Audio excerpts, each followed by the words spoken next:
agradecemos a oportunidade, em nome do Senhor Jesus. As palmas louvam e agradecem o nome dele, amém? Amém.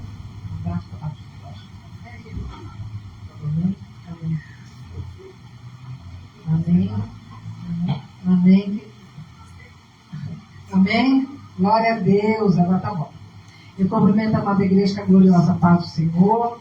Hoje a gente tem a visita da Carol. Seja bem-vindo em nome de Jesus. Que o Senhor seja contigo toda hora, todo momento, aonde você estiver, aonde você pisar, aonde você colocar as suas mãos, que o lugar seja abençoado. Amém? Você confia no Senhor, tem mais coisa Ele faz. Amém? E Luan, né? Luan, seja bem-vindo. Ele esteve aqui, né, no dia 31, passou a véspera do ano novo e o ano novo com a gente. Seja bem-vindo em nome de Jesus. Que o Senhor venha realizar os sonhos e desejos do seu coração. Eu não sei qual é. Porque principalmente quem é jovem como você tem sonhos, tem projetos. Coloca diante do Senhor. Coloca, Senhor, se for da tua vontade que aconteça. Se não for, Senhor, fala comigo. Fala em sonho. Fala no louvor. Fala na palavra se é ou não é. Porque o Senhor, Ele, tudo que vai acontecer, Ele avisa antes. Tanto as coisas ruins como as coisas boas. Então, coloque seus projetos diante do Senhor. Confia nele. Nós temos que confiar no Senhor. A palavra que o Senhor colocou no meu coração é Romanos 8:31. Mas eu vou falar primeiro de um homem, de um rei. Só dar uma breve aqui. O rei Ezequias.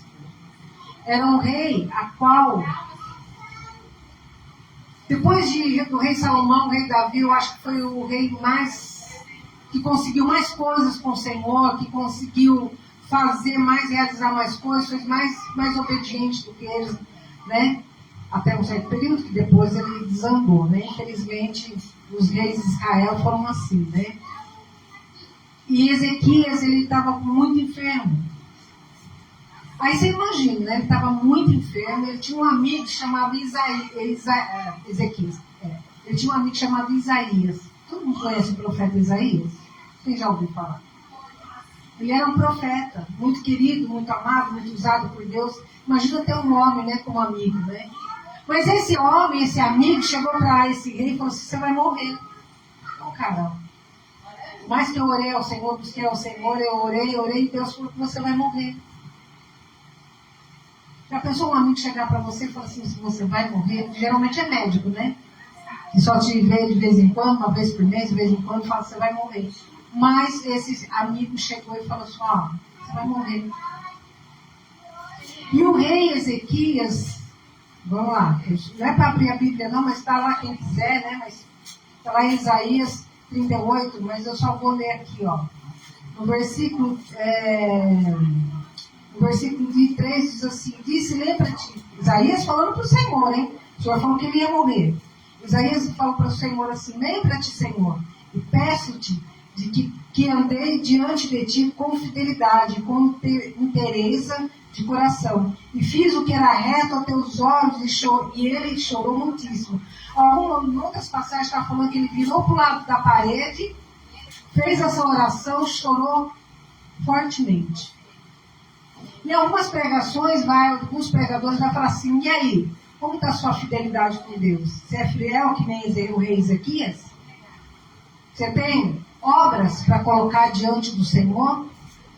Se a fidelidade está como? Aí Deus responde para ele, está lá no versículo 5, diz assim, usando o amigo íntimo dele, né? Ouvi a tua oração e vi as tuas lágrimas. Acrescentarei, pois, os teus dias 15 anos. Ele tinha o que entregar para Deus. Fidelidade, né? Porque ele foi um rei bom. Ele conquistou, ele obedeceu ao Senhor, ele foi um rei legalzinho, bonzinho. Ele tinha o quê? Ele tinha crédito com Deus, porque eu falo assim que a nossa vida é que nem um cartão de crédito. Ou você pode usar todos os seus créditos e ficar devendo, ou você pode usar os seus créditos e pagar todo mês, dia a dia, né, direitinho, e ele renova o seu crédito e você vai prosseguindo. Como que está a sua fidelidade com Deus? Como você é com Deus? Não estou falando comigo, com pastora, não, nem com o seu marido, com sua mulher, com seus filhos, com seus parentes, com seus amigos.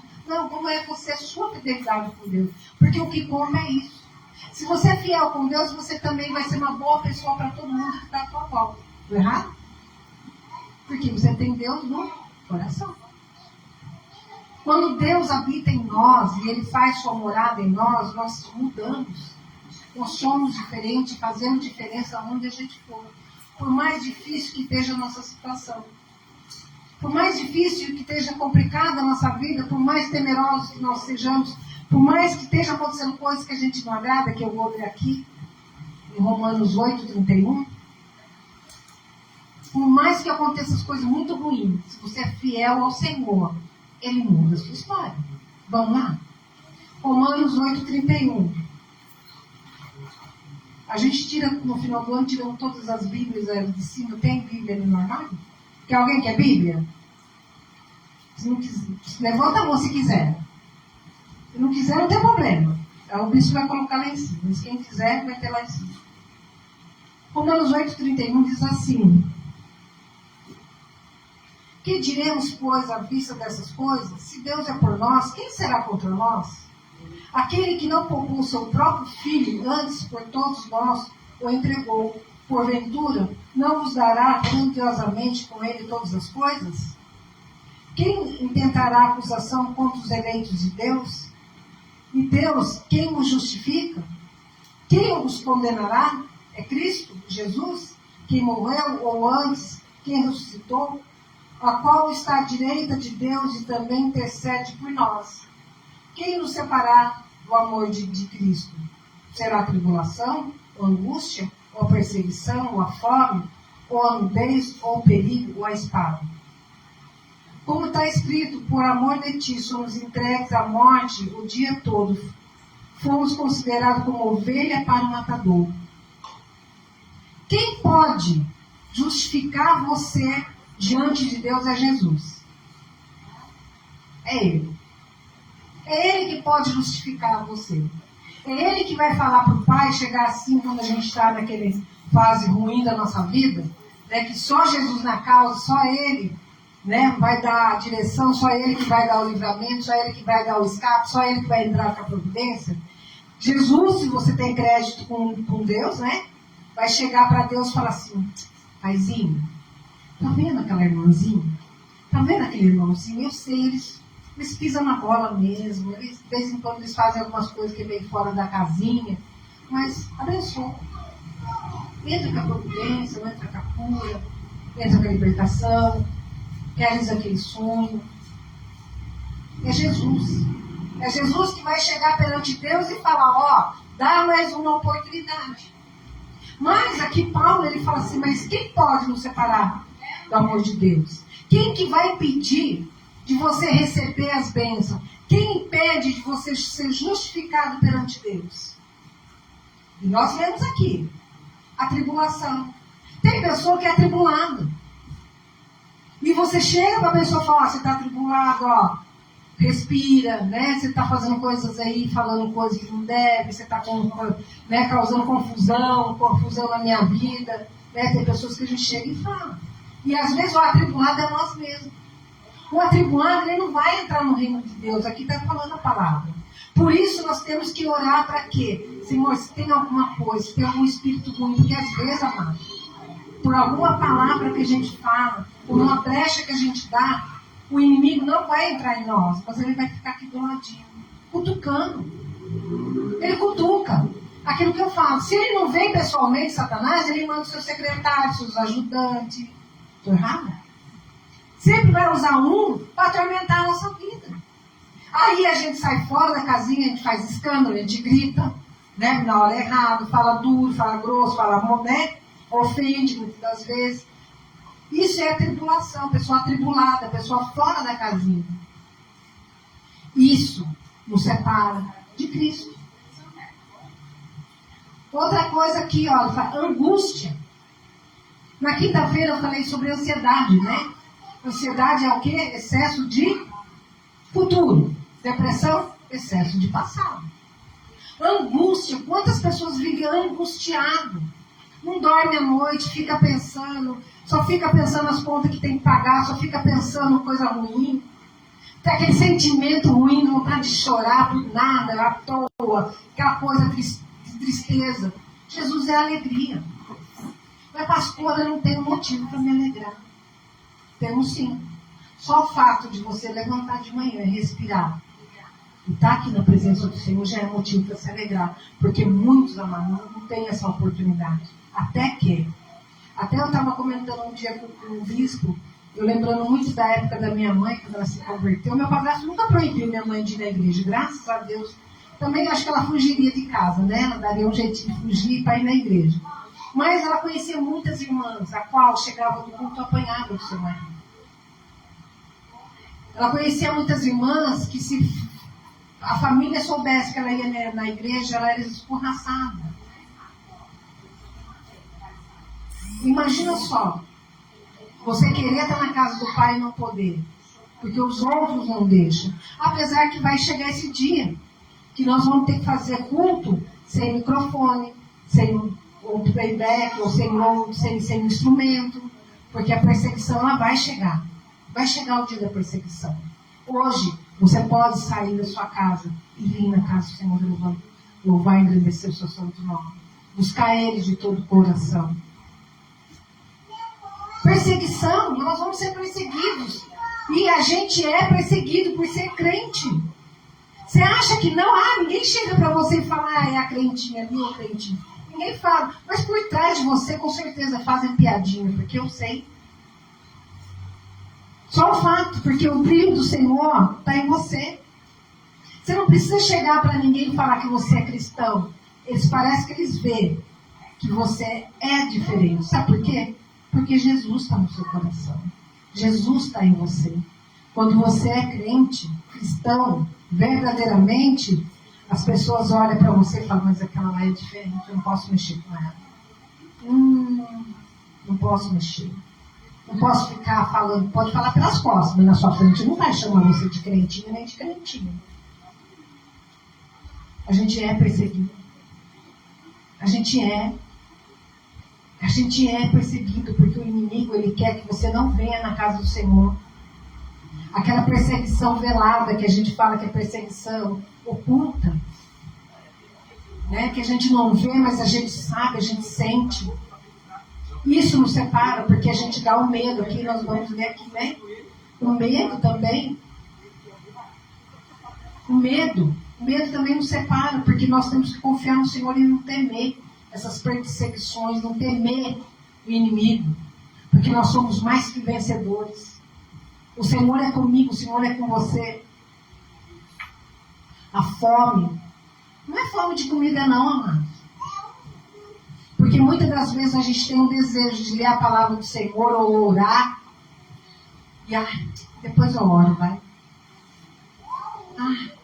Depois eu leio aquele versículo na Bíblia que está na minha cabeça. A hora que você vê, você esqueceu, porque o inimigo é perito em fazer você esquecer as coisas de Deus. O inimigo é perito em fazer você esquecer de orar. O inimigo é perito em fazer você deixar as coisas do Senhor para depois. Isso é fome. Fome da justiça de Deus. Deus é amor? Mas também é justiça. Quando a gente fala de fome na palavra, fome de justiça de Deus.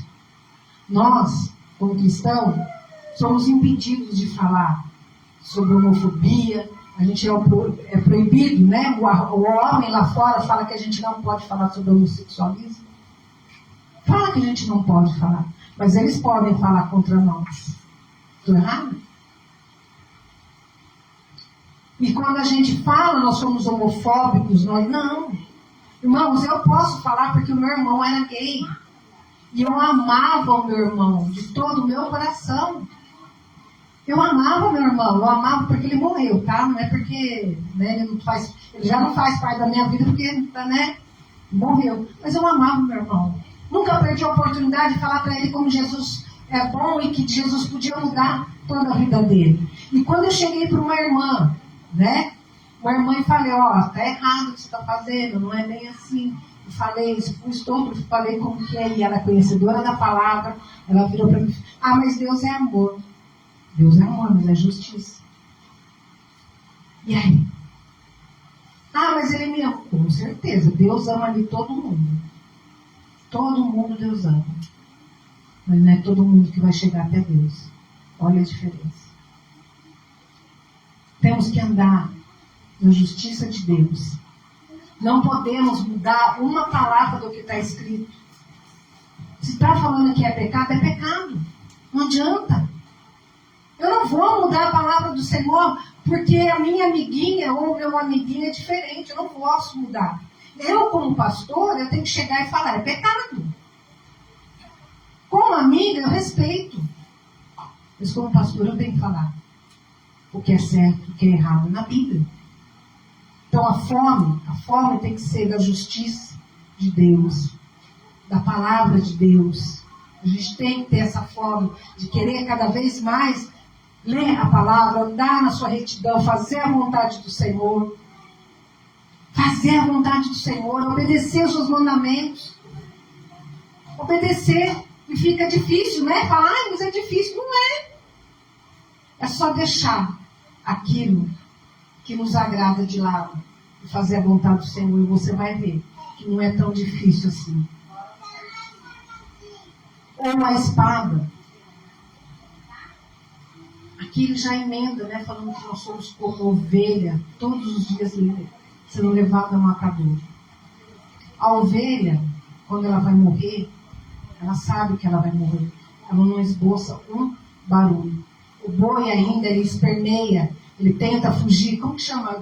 Break, né? Que chama aquele negócio que o boi entra para eles darem a machadada na cabeça e morrer. Tem um lugar que eles passam ali. O boi, ele tenta ainda fugir dali. A ovelha não.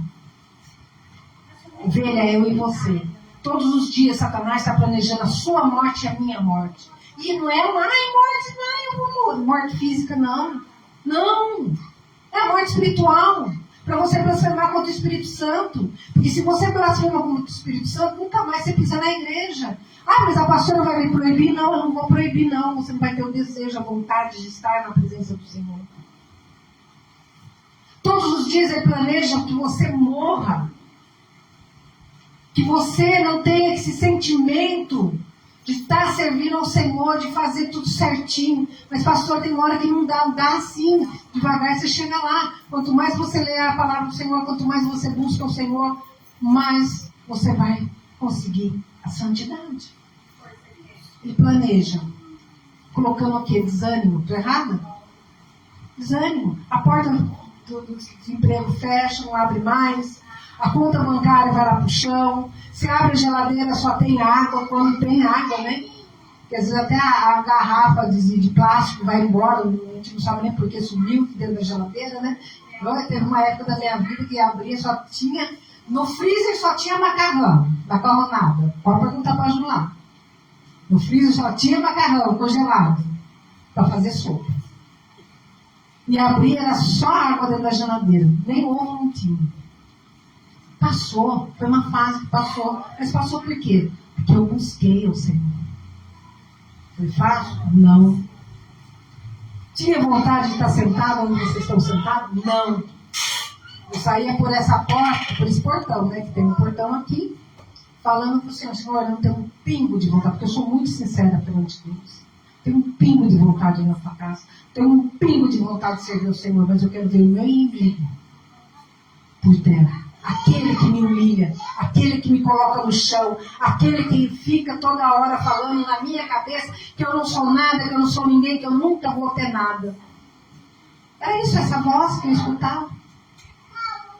Você escuta essa voz? Que você não é nada? Que você não vai ter nada? Você não vai chegar a lugar nenhum? Eu escuto. Eu escutei muito. Mas eu queria ver esse inimigo que ficava aqui na minha mente, falando para mim que eu não ia ser nada. E teve uma vez, sentada na nave da igreja, estavam pregando sobre o livro da vida. Aí Satanás, dentro da igreja, falou na minha mente que meu nome não estava ali escrito no livro da vida. E eu virei para Deus e falei, Senhor, mas meu nome não está escrito lá. Não está no livro da vida. Então o que adianta estar aqui sentada? Mas na hora, quem estava pregando virou para mim e falou assim, o teu nome está escrito lá, sim. E está na palma da minha mão. O teu nome está escrito na palma da mão do Senhor. Ele não vai esquecer de você jamais. A gente, quando escreve recadinho na palma da mão, na hora que a gente vê, some, né? Some, nome, número de telefone, geralmente a gente marca na correria, né?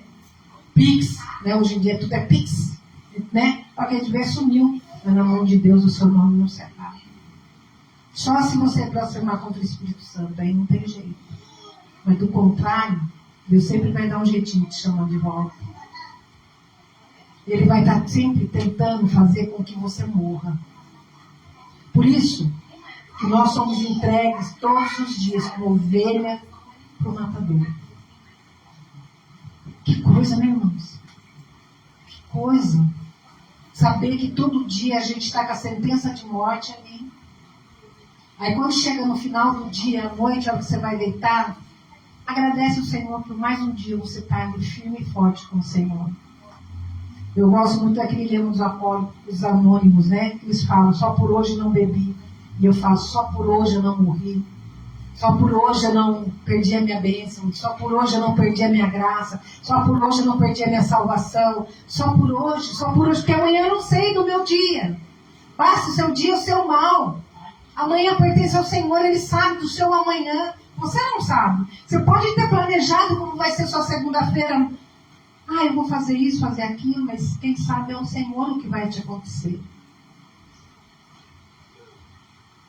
No 38, porque eu estou bem certo. 37. Em todas essas coisas, porém, somos mais que vencedores por meio daquele que nos amou. Você se acha um derrotado? Você se acha um ninguém? Porque eu me achava.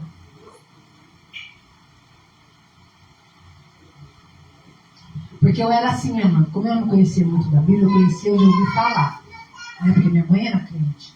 Mas eu ia de vez em quando obrigada, e você imagina, quando você vai obrigada, você escuta por aqui, solta por ali, e as coisas vão passando. Sou mais que vencedora com Cristo Jesus. E aí? Você se considera mais que vencedor com Cristo Jesus? Porque eu não me considerava, não. Eu já estava com um tempinho na igreja e eu achava que eu ainda não era nada. Até uma vez, uma pregação sobre isso. A partir do momento que você levanta a sua mão e aceita Jesus como o único suficiente Salvador, e você começa a levar a sua vida, mudar a sua vida, mudar seu jeito de ser, seu jeito de falar, não estou falando de veste não, tá, amado? Porque roupa não dá salvação para ninguém, não. Estou falando de atitude. Atitude. Tá? Atitude. Você começa a mudar, vai fazendo sentido. Eu sou mais que vencedor em Cristo Jesus. Pastora, você não sabe a minha situação. Não sei mesmo. Mas eu sei que você é mais que vencedor em Cristo Jesus. Cada um aqui é mais que vencedor em Cristo Jesus. Cada um aqui é vencedor, porque Jesus morreu naquela cruz por você, verteu o seu sangue por você e ressuscitou no terceiro dia por você. Você é mais que vencedor. Você não é um derrotado. Hoje não está como você quer, mas amanhã vai estar. É assim que um crente é. Hoje não está bom, mas amanhã vai estar. E se não tiver, semana que vem vai estar. E você tem que confiar e acreditar que Deus é que faz todas as coisas. É Ele que muda a sua história. Lá em Hebreus 10, vamos ler aqui uns versículos aqui. Hebreus 10, 23 diz assim: guardemos firme a confissão da esperança. O que é esperança? É fé. Sem vacilar, pois quem fez a promessa é fiel. Quem fez a promessa que você é mais que vencedor é fiel. E quem fez essa promessa morreu por você lá naquela cruz. Ele é fiel. Ele é fiel. Mesmo a gente não sendo fiel, ele é fiel. Porque por mais que a gente está tentando aqui andar tudo retinho, tudo certinho diante do Senhor, a gente não consegue. Mas Ele está falando para mim e para você: confie em mim, porque eu fiz a promessa que você é mais que vencedor e você vai vencer. Você já venceu, porque eu venci na cruz do Calvário. Você vai passar por algumas tribulações? Vai passar por algumas situações na sua vida? Vai. Triste? Vai, faz parte. Mas tudo para quê? Porque amanhã você tem o que falar para alguém. Eu era assim, eu venci, eu posso falar. Eu posso falar como é um terreiro de macumba. Eu sei como o inimigo ele funciona na vida de cada um aqui, como ele age. Por quê? Porque eu já andei daquele lado lá. Então eu sei quando o inimigo está usando ou não está usando. Eu posso falar, eu não sei da igreja católica, mas tem um irmão que falou que ali ele era católico, daquele fervoroso. Então, se você tem alguma dúvida sobre o catolicismo, fala com ele. Pergunta para ele, para não ficar nenhuma dúvida no seu coração. Eu não posso falar da igreja católica, porque eu nunca fui. Mas pergunta para mim, velhinha, preta, branca, amarela, cor-de-rosa, azul. Pergunta. Pergunta aquelas fitinhas que todo mundo acha bonitinho colocar no braço. Amarra a sua vida, você não está nem percebendo, mas ela amarra a sua vida. Coloca no pé. Ah, não, mas falou que é para abrir meus caminhos. Não é. É para você ficar escravo de Satanás. Então, tem dúvida? Vem pergunta para mim, eu falo. Só que você tem que ter esperança. O que é essa esperança? É fé. Fé, vamos ler. Está no capítulo 11, versículo 1 de Hebreus. Ora, a fé é a certeza de coisas que se esperam. Esperam é esperança. A convicção dos fatos que se não se vê.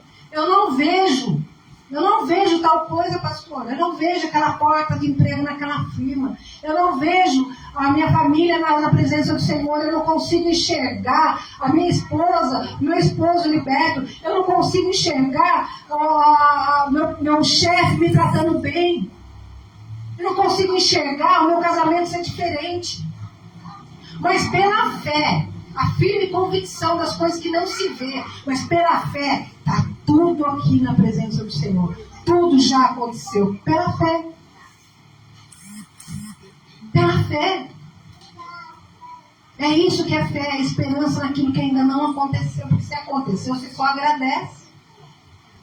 Só agradece ao Senhor. Muito obrigado. Como eu falei, hora de chegar na sua casa à noite, você for pôr a cabeça no travesseiro. Senhor, muito obrigado por ter ido na tua casa. Muito obrigado por estar na tua presença. Muito obrigada, Senhor Jesus, por hoje o Senhor ter me dado essa rica oportunidade de louvar e agradecer o santo nome. Só agradece. Tenha fé, tenha esperança que vai tudo estar bem. Mesmo que você não enxergue, mesmo que você não veja, e o Senhor vai te justificar perante Deus. O Senhor Jesus vai chegar perante Deus e vai falar: olha, aquela minha serva ouviu aquele sermão, aquele domingo, e ela acreditou, ela confiou que o Senhor é quem cuida, o Senhor é quem faz. Então abençoa a vida dela, muda a história, muda o quadro, muda a sorte. É assim que Jesus vai chegar para Deus e falar ao seu respeito. É assim. E para finalizar, irmãos, no 11, versículo 6, diz assim: de fato, sem fé é impossível agradar a Deus. Olha só, sem fé é impossível agradar a Deus. Porquanto é necessário que aquele que se aproxima de Deus creia que Ele existe e que se torna garantiador dos que os buscam. Se você não crê, se você não crê na sua oração, se você não crê naquilo que a gente ora, se você não crê naquilo que nós lemos, você não vai agradar a Deus. Não tem como Ele te justificar perante o Pai. Não tem como Ele chegar e falar assim: olha, o irmão escutaram a minha palavra, mas eles não acreditaram, e agora? Como que Ele vai chegar perante Deus e falar: e agora? Você tem que crer que amanhã vai dar tudo certo. E se não der, na outra semana, a hora que você vê, tudo que está fora do lugar entra no lugar. Para Deus fazer na minha vida tudo aquilo que eu queria, demorou 4 anos. Eu conheço testemunho que durou 40, que nem de Moisés, de Abraão, tudo durou bastante tempo. Mas no meu caso, 4 anos. Sabe por que demorou 4 anos? Porque tudo que estava fora do lugar eu tinha que colocar no lugar. Principalmente colocar o que no meu coração? Fé. Acreditar que Deus era comigo, que Deus era por mim, que Deus é que fazia. Porque pelas minhas forças eu estava fazendo tudo errado, metendo os pés pelas mãos. Então Deus teve que me ensinar a andar no caminho dele. E essa igreja aqui, se você está pensando que você, quem principalmente está assistindo, você vai ouvir que Deus vai te dar um carro. Lógico que a gente quer, né? Deus vai te dar um carro, vai te dar uma casa, que Deus vai, né, trazer um varão, vai fazer tudo diferente. Você não vai escutar aqui não. Porque aqui a gente não faz profetado. O que nós aqui pregamos é a palavra do Senhor. O que é isso, pregar a palavra do Senhor? É ensinar. Jesus teve 3 anos e meio na terra ensinando aos seus discípulos. Então eu aqui, eu ensino como você usar a palavra do Senhor a seu favor. Por isso é importante você ler a Bíblia, porque conforme você vai lendo a Bíblia, aquilo que é pregado aqui, você lê, nossa, a pastora falou isso mesmo. Não estou falando que, chegar, não. Então você vai abrir a Bíblia, você vai abrir, nossa, a pastora já um dia pregou sobre isso. E vai abrir a sua mente. Nós ensinamos aqui como você deve andar com Cristo. Porque você aprendendo, você vai colocar em prática. Aí, a fé, ela vem. A fé, ela vem. E ela vai mudando a sua história, vai mudando a sua vida. É assim que funciona. Eu tive numa igreja durante muitos anos. Eu nunca tinha ouvido falar de batismo. Até levei uma surpresa quando eu descobri que existia Santa Ceia. Porque eles faziam um dia diferente de culto. Era uma terça-feira, eu só ia de quinta e domingo. Eles pregavam só 4 passagens na Bíblia. E um dia, porque é assim, vai caindo as escamas nos nossos olhos, a gente vai querendo mais. E eu que comecei a falar, deve ter mais alguma coisa na Bíblia. Eu comecei a ler a Bíblia, assisti o programa do Hélio Soares, e eu vi, nossa, tem outras passagens na Bíblia. Né? Então, Deus vai abrindo o nosso entendimento. E foi aí que eu fui aprendendo como usar a palavra do Senhor a meu favor. Sabe por que você tem que usar a palavra do Senhor a seu favor? Porque Deus vela pela sua palavra. Vamos colocar de pé. Deus vela pela sua palavra. Deus vela. O que é esse velar? Ele cuida, ele cumpre a sua palavra. É isso que quer dizer. Por isso é importante a gente saber as promessas do Senhor que Ele tem para a nossa vida. A promessa do Senhor é de paz, não de mal. As promessas do Senhor é para você ter uma vida, não vai ser cor-de-rosa. Mas você vai ter a certeza, quando vir a tribulação, que tem um Deus que cuida por você. Tem um Deus ali lutando por você. Soberano Deus e Pai eterno e Santo de Israel. Senhor Jesus, a sua palavra foi pregada aqui, Senhor Jesus. E nós cremos, Senhor, no teu amor. Nós cremos no seu cuidado, Senhor Jesus. Nós cremos que o Senhor é conosco todo o tempo, 24 horas. Nós cremos que só o Senhor é Deus. Que o Senhor venha colocar, Senhor Jesus, em nossos corações a paz que excede todo entendimento. Essa fé que faz com que o Senhor mova montanhas, mova o mundo a nosso favor. Que as tuas mãos poderosas e potentes estejam no coração de cada um agora, tirando toda a tristeza, toda a raiz de amargura. Que o Senhor venha de renovar, Senhor, as nossas vidas, Senhor Jesus. Renovar a nossa fé. Senhor, se há algo, Senhor, que está impedindo o Senhor trabalhar na nossa vida, que o Senhor venha de uma forma sobrenatural, tirando, passando bálsamo nas nossas feridas, Senhor Jesus, nos curando, porque nós cremos na tua misericórdia, porque aquele que anda com o Senhor não fica sozinho, não fica triste, não fica desamparado, porque o Senhor é que cuida. Se o Senhor é por nós, quem será contra nós? Diz a tua palavra. Nosso Deus é grande, o grande eu sou. O El Shaddai, o Deus da providência, o Deus que tudo sabe, tudo vê. É esse Deus que nós confiamos e cremos e colocamos a nossa vida diante do Senhor. Colocamos a nossa vida, a vida da nossa família, na palma das tuas mãos, para que o Senhor venha cuidar e fazer a grande obra. Porque eu e a minha família serviremos ao Senhor. Eu e a minha família serviremos ao Senhor. Creio no Senhor Jesus Cristo será salvo, tu e tua casa. Porque eu creio nisso, que a família de cada um vai ser alcançada. Em nome do Pai, do Filho e do Espírito Santo. Amém, amados? Quinta-feira, culto de oração, para honra e glória do Senhor. Domingo, culto da família, 6:30 da tarde. Nós queremos fazer a vontade do Senhor, não a nossa. Para que Ele venha. Porque quanto mais a gente buscar o Senhor, mais Ele faz. Quanto mais você entregar sua vida ao Senhor, mais Ele vai fazer por você. Amém? Por isso vai estar dando a bênção apostólica. Fazer a oração com o Pai do Senhor. Pai nosso que estás no céu, santificado seja o teu nome. Venha a nós o teu reino, seja feita a tua vontade, assim na terra como no céu. O pão nosso cada dia nos dás hoje. Perdoa as nossas dívidas, assim como nós perdoamos aos nossos devedores. E não nos deixes cair em tentação, mas livra-nos do mal. Pois teu é o reino, o poder, a honra e a glória, hoje e para todo sempre. Amém. Vossas mãos são em sinal de receber. E o grande amor de Deus, a graça santificadora e salvadora de Jesus Cristo, a comunhão e a consolação do Espírito Santo, que habita e permanece em nós, não só hoje, mas para todo sempre. E a Igreja Militante de Deus, uma só voz diz: Amém. Que Deus dê uma semana de conquistas e vitórias em nome de Jesus.